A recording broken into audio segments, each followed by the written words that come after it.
이스라엘 왕 중에 우리가 성군이라고 부르는 사람이 세 사람 있죠. 제일 먼저 여호사밧이 있었고, 그 다음에 히스기야가 있었고, 그리고 오늘 본문에 나오는 요시야 왕이 있습니다. 여호사밧과 히스기야, 그리고 우리가 요시야를 3대 성군이라고 굳이 말하는 이유가 뭐라고 생각하십니까? 북이스라엘과 남유다를 통틀어서 43명의 왕이 있었습니다. 그런데 우리가 그 43명의 왕을 모두 성군이라고 부르지는 않죠. 그 중에서 여로보암의 길로 간 사람들이 대부분이었습니다. 북이스라엘은 전부 다였고, 남유다도 대부분의 왕들이 여로보암의 길을 갔습니다. 우상 숭배하고 하나님을 섬기지 않고, 그리고 패역한 정치를 하였습니다. 그런데 그 중에서도 누구의 길을 간 사람을 우리가 성군이라고 부르죠? 다윗의 길을 간 사람을 우리가 성군이라고 부릅니다. 본문 2절에 보시면은 여호와 보시기에 정직히 행하여 그 조상 다윗의 길로 행하여 좌우로 치우치지 아니하고 그랬습니다. 이것이 오늘 말씀에 나오는 요시야에게 주시는 하나님의 평가입니다. 그렇게 다윗의 길로 걸은 사람 세 사람, 여호사밧, 히스기야, 요시야. 그 중에서 다윗의 길을 모두 걸은 건 맞는데 좌우로 치우치지 아니하였다는요, 오늘 나오는 요시야밖에 없습니다. 그러면 이건 과연 뭘까? 앞에 나왔던 여호사밧, 히스기야도 다 다윗의 길로 걸었는데 그 중에 좌우로 치우치지 않았던 그 요시야밖에, 왜 요시야밖에 없는가? 오늘 34장 본문을 차근차근 보시면은 그 이유를 잘 알 수가 있습니다. 오늘 본문 첫머리에 보시면은 요시야는 8살의 왕위에 오릅니다. 그리고 거기에서 31년 왕으로서 통치를 하죠. 그러면서 여호와 보시기에 정직히 행하고 다윗의 길을 걸었다라고 기록되어 있습니다. 여러분, 우리는 보통 부전자전이라고 하죠. 이게 무슨 말이에요? 보통 아들은 아버지를 닮는다, 그래서 부전자전 그러죠.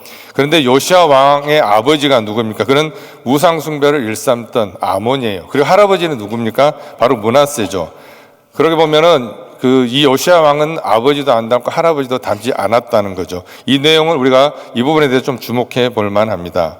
여러분, 요시야가 8살의 왕위에 올랐다고 했는데요, 그 나이면은 여러분 정치할 나이가 아니에요. 그 나이면은 지금 한참 어리광 부리고, 그리고 요즘 같으면 게임하고 정말 철부지같이 한참 뛰어놀아야 할 나이입니다. 자, 분명 그렇다면은 그 뒤에 그를 대신해서 누군가가 섭정을 하는, 정치를 하는 사람이 있었을 거예요. 그 사람이 지금 요시야로 하여금 이렇게 하나님을 경외하도록 가르쳤을 거라는 거예요. 여러분, 만일 그의 아버지 아몬이 일찍 죽지 않고 오래 살아서 그 아들에게 악한 그 영향력을 미쳐줬다면은 지금의 이러한 요시야 왕이 나오지 않았을 수도 있습니다. 이러한 과정에서 볼 때 어느 한 사람에게 정말 성장해 가는 과정에 누구의 영향을 받느냐, 이게 정말 참으로 중요한 요소라고 할 수 있습니다. 자, 이제 요시야에게 그 섭정의 시간이 지나고 스스로 이제 자기의 왕권을 행사하는 내용이 3절에 나옵니다. 우리 3절입니다. 보실까요? 오히려 어렸을 때 곧 위에 있은 지 8년에 그 조상 다윗의 하나님을 비로소 구하고 그 12년에 유다와 예루살렘을 비로소 정결케 하여 그 산당과 아세라 목상들과 아로 새긴 우상들과 부어 만든 우상들을 제하여 버리매. 아멘. 자, 여기에 왕위에 있은 지 8년, 그러면 16살이죠. 12년이면 20살입니다. 자, 이때 비로소 요시야는 왕으로서 스스로 왕권을 자기가 행사할 수 있었을 것입니다. 이처럼 그가 왕권을 스스로 행사할 수 있었을 때 그가 가장 한 일이 뭐냐면요, 하나님을 구하는 일을 했다고 지금 기록합니다. 그의 신앙은 그 유다와 온 이스라엘에 걸쳐서 있던 그 우상들을 제하고, 그리고 그 우상들을 섬기기 위해서 만들어 놓은 그 단을 모두 제하여 버립니다. 자, 6절에 보시면은, 그리고 요시야는 그 우상 숭배했던 것들을 뭐라고 표현했냐면 황폐한 성읍이라고 표현을 했습니다.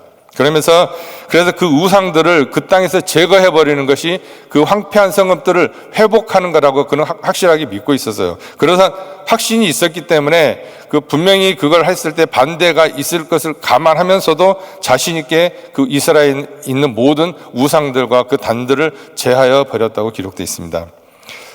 계속해서 8절부터 내용을 보시면은 요시아의 종교 개혁을 통해서 그런 성전을 수리하는 내용이 기록되어 있습니다.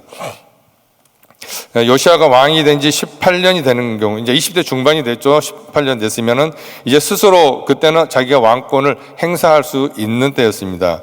이때 그는 성전이 황폐해지는 것을 너무나 안타까워서 몇몇 사람을 대제사장에 보내서 성전을 수리하도록 명합니다. 이와 같은 사실은 그가 어려서부터 지금까지 계속해서 하나님을 경외하는 삶을 살았다는 것을 볼 수가 있어요.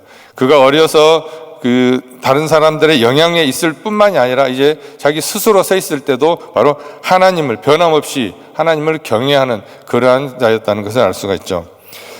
계속해서 14절에 보시면은 이제 제사장 hilki야가 성전에서 율법책을 발견하고 그리고 그것을 서기관 사반에게 줍니다. 그리고 사반은 그것을 왕에게 주죠. 그런데 왕은 사반을 통해서 그 율법의 말씀을 듣습니다. 그리고 자기의 옷을 찢고 그것은 뭡니까? 옷을 찢었다는 것은 자기의 그 자신과 백성이 율법에 위배되는 정말 그 죄를 저질렀다는 것에 대한 그 회개의 표시입니다. 그 왕은 대제사장을 비롯하여 서기관과 그의 아들들 그리고 자기 왕의 보좌관들에게 명해서 이 말씀에 대해서 정말 하나님의 어떤 말씀을 하시는지 물어보기를 원합니다. 그래서 누구에게 보냅니까? 지금 그 제사장, 선지자에게 보내죠. 이것은 요시아가 지금 유다에게 내리신 그 하나님의 진노하심이 어디에서 왔다는 걸 아냐? 분명히 그 자기 백성들과 자기들이 죄를 지었기 때문에 그게 하나님 여호와로부터 왔다는 것을 알고 있다는 거예요. 그래서 이 율법을 범한 유다 백성들이 어떻게 하나님을 피할 수 있을지 그걸 알아보기 위해서 지금 그걸 알아보는 겁니다. 그래서 22절부터 보면은 왕의 명을 받은 그 신하들이 누구에게 갑니까? 여선지자 훌다를 찾아갑니다. 그리고 하나님은 그를 통해서 왕의 물음에 대해서 답변을 해주죠. 열조들이 너의 율법을 하나님의 말씀을 거역하고 우상 숭배했기 때문에 하나님께서 율법에 기록된 대로 너희들을 심판할 거라는 그런 말씀이에요. 그러나 그 율법의 말씀을 듣고 정말 마음을 겸비하고 죄를 회개한 요시아에게는 이와 같은 재앙이 유다에 내리지 않을 것이라고 또 말씀을 합니다. 실제로 이후에 유다의 역사를 보면은 선지자 훌다를 통해서 그 주신 말씀이 그대로 다 이루어지는 것을 알 수가 있습니다. 오늘 본문이 주는 이런 교훈은 하나님께서는 반드시 말씀대로 행하신다는 거예요. 하나님은 자기 백성들에게 복을 주실 때도 말씀에 근거해서 복을 주신다 그랬고요. 그리고 심판을 하실 때도 말씀에 기록된 대로 심판을 하십니다. 이것은 우리가 우리 말씀의 절대적인 권위를 우리가 말씀에 따라 행하는 것만이 바로 우리가 복된 삶을 살 수 있다는 거예요. 그러니까 우리가 정말 그 말씀대로 살아갈 때에 우리의 삶이 복된 삶이 되는 것입니다. 이 34장의 마지막 부분은 이제 왕이 선지자 훌다를 통해서 하나님의 말씀을 들은 후에 지금까지 우상 숭배했던 백성들이 하나님을 경외하는 그 요시아 왕을 봤을 거 아닙니까? 백성들이 하나님을 경외하는 요시아 왕을 봤을 때 그 왕의 지도 아래 그 말씀에 따라 그 백성들이 살아가는 것을 지금 마지막 부분에 기록하고 있습니다.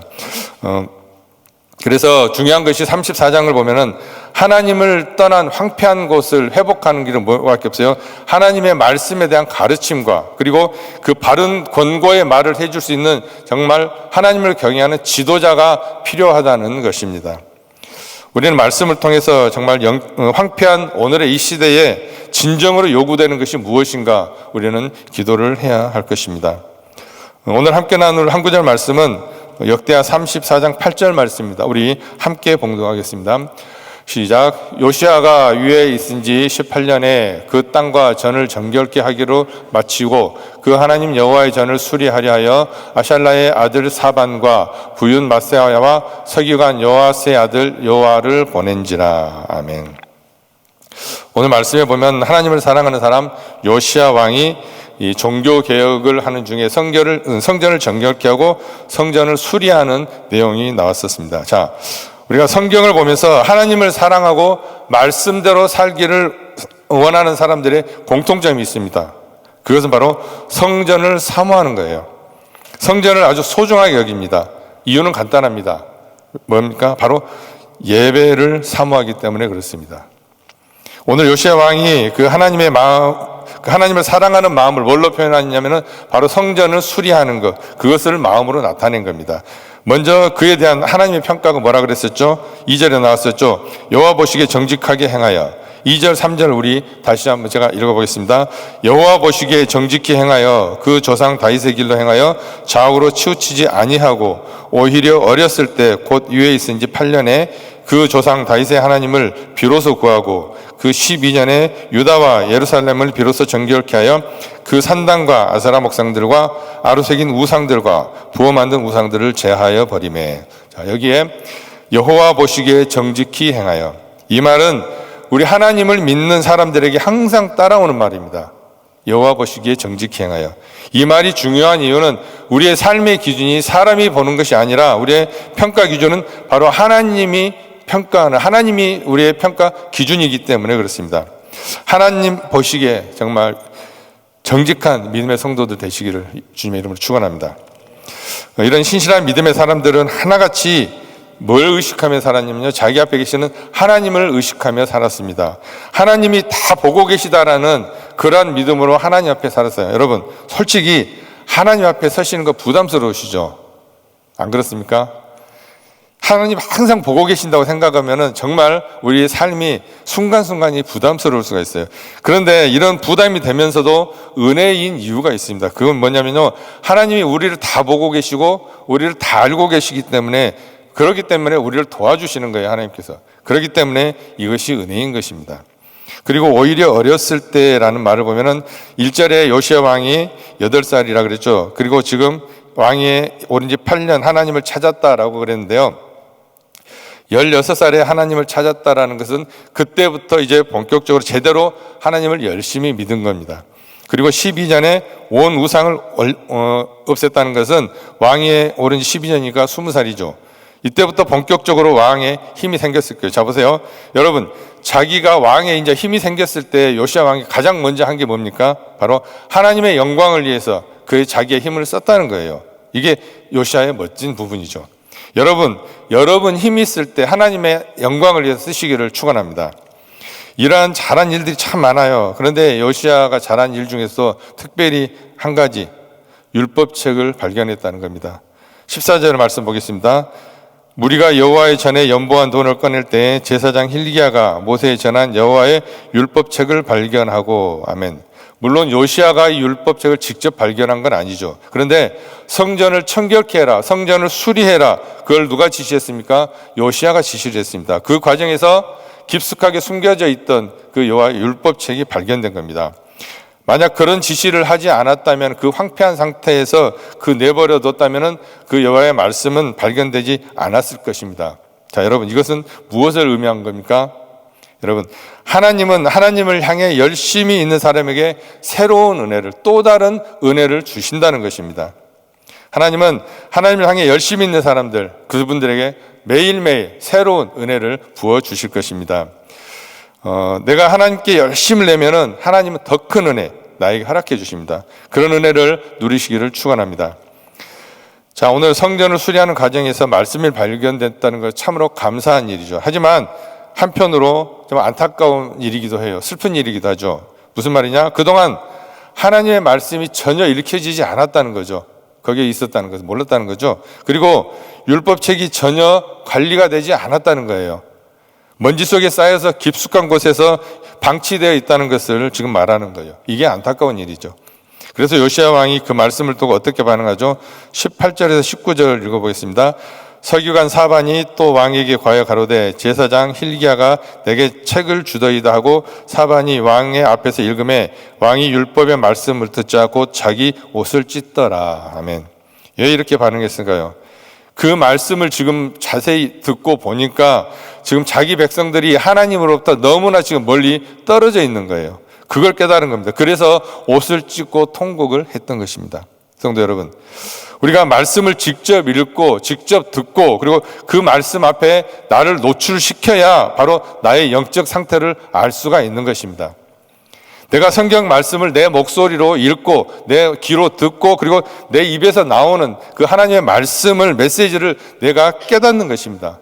여러분 믿으시죠?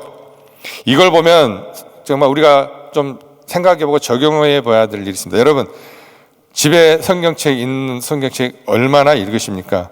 요즘은 스마트폰으로 많이 읽지만은 일주일 동안 혹시 그 성경책 먼지 속에 놔뒀다가 일주일에 한 번 나올 때 먼지 탈탈 털고 혹시 가지고 나오지는 않는지요? 우리 한번 생각해 봐야 됩니다. 바라기는 우리 성도님들, 하나님 말씀이 나의 바쁜 삶 속에서 잊혀져 가는 말씀이 아니라 매일매일의 나에게 생명이 되는 그런 말씀이 되기를 주님의 이름으로 축원합니다. 잊혀졌던 그 하나님의 말씀 앞에서 유다 백성들의 그 영적인 상황이 안타까워서 그 요시아 왕의 그 하나님께 구하는 그 모습을 봅니다. 그래서 선지자를 통해서 이렇게 말씀합니다. 28절, 27절 우리 같이 읽습니다. 내가 이곳과 그 거미를 가리켜 말한 것을 네가 듣고 마음이 연하여 하나님 앞 곧 내 앞에서 겸비하여 옷을 찢고 통곡하였으므로 나도 네 말을 들었노라 여호와가 말씀하느니라. 여기서 마음이 연하다는 표현이 나옵니다. 이 말은 무슨 말이냐면요, 마음이 부드러워지다라는 뜻입니다. 그러니까 하나님의 말씀을 다 듣고서 회개하는 겁니다. 회개하고 하나님 앞에 있는 다 그대로 통곡하고 정말 다 내놓고 나니까 마음이 부드러워졌다는 거예요. 그만큼 요시아 왕이 하나님 앞에 철저하게 회개를 한 겁니다. 그래서 하나님은 어떤 반응을 보이셨죠? 나도 네 말을 들었다. 아멘.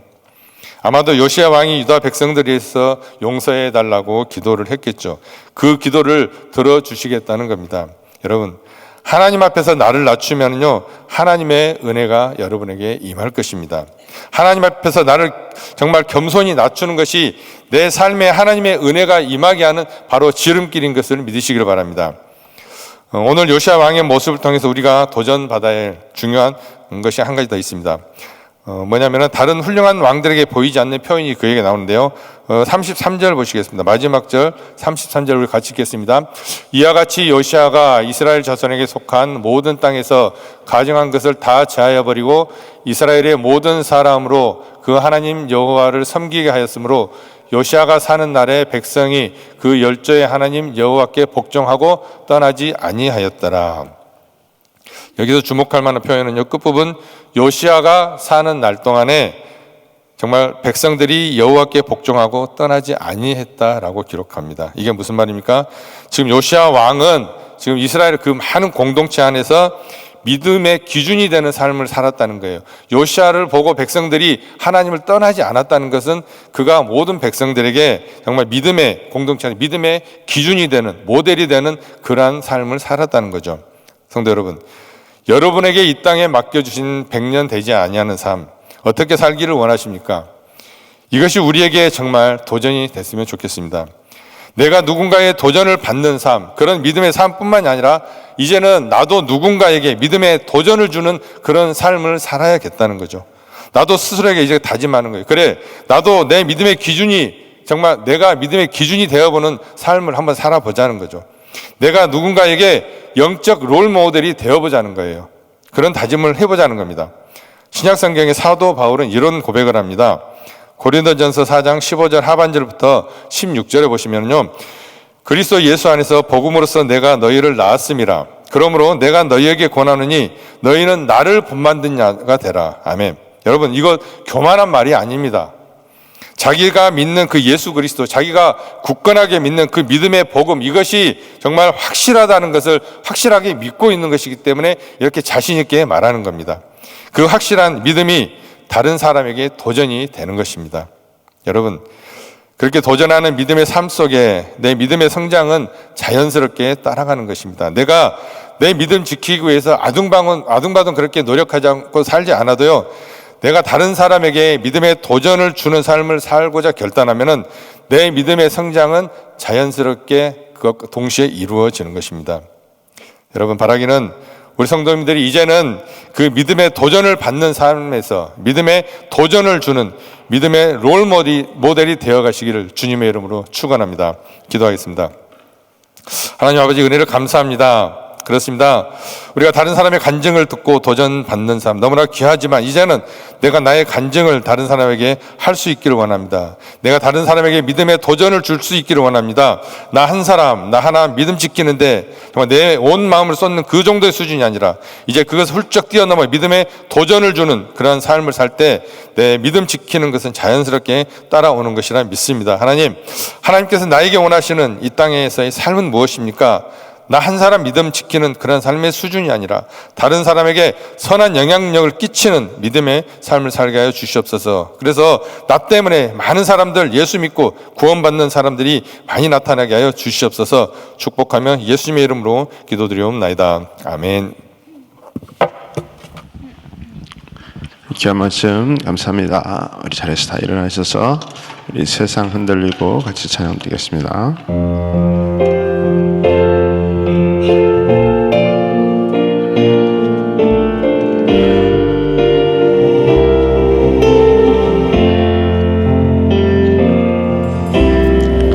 세상 흔들리고 사람들은 변하여도 나는 주를 섬기니 주님의 사랑이 영원히 변하지 않네. 나는 주를 신뢰해. 믿음은 들리고 사람들을 떠나도 나는 주를 섬기니 주님의 나라는 영원히 새하지 않네. 나는 주를 신뢰해. 우리 한번 두 손 높이 드시고 오직 믿음으로 오직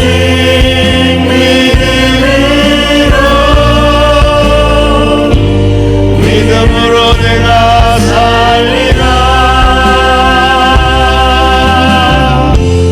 오직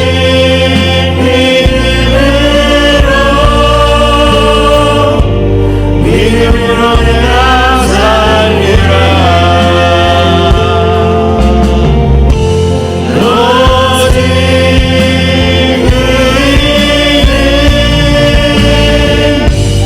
믿음으로 말미암아 살리라.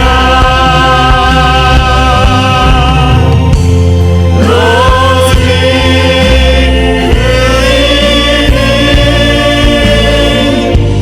믿음으로 말미암아 살리라.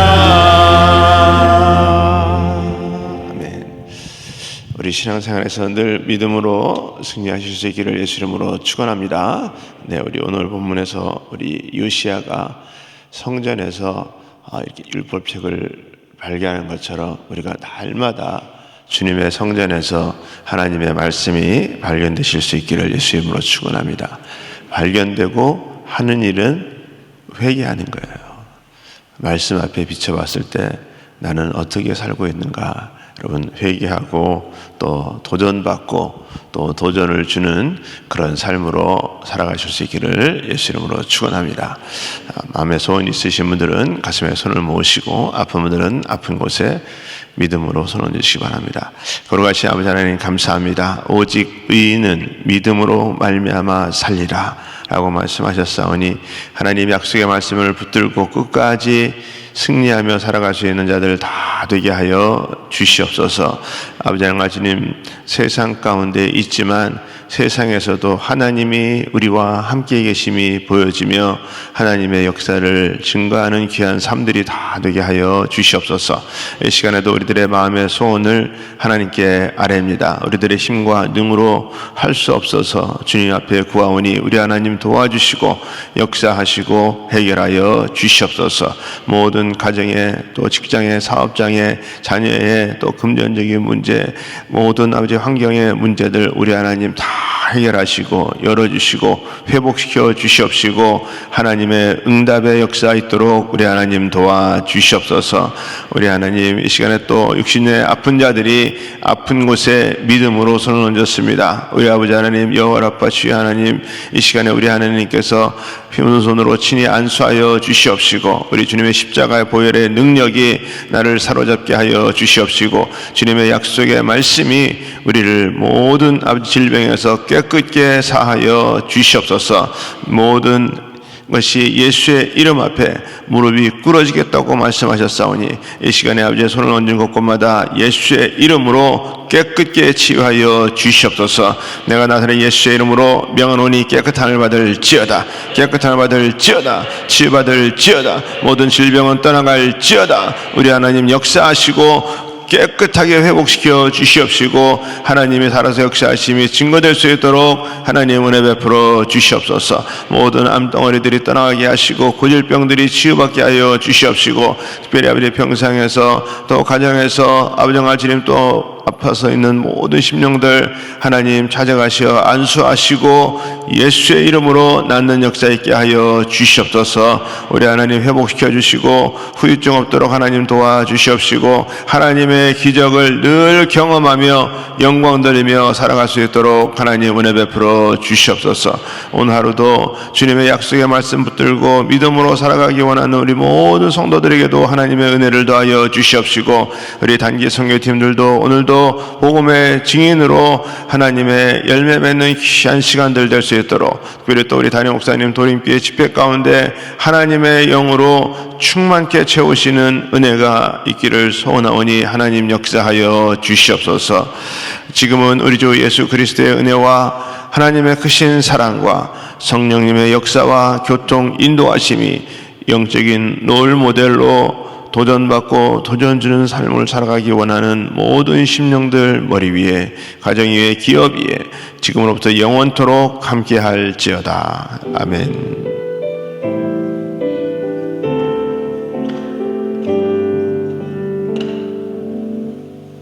아멘.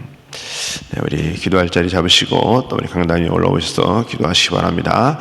우리 교회를 향한 하나님의 뜻을 이루게 하시고 특별히 우리 오늘 금요 성령 집회 마이클 클리아노스 목사님 또 오셔서 또 이렇게 집회 인도하시는데 특별히 또 신유 또 이렇게 은사가 있으신 귀한 목사님이십니다. 그래서 우리 오늘 성도님들 나오셔서 또 말씀으로도 또 육신적으로도 치유 회복 받으시기 바랍니다.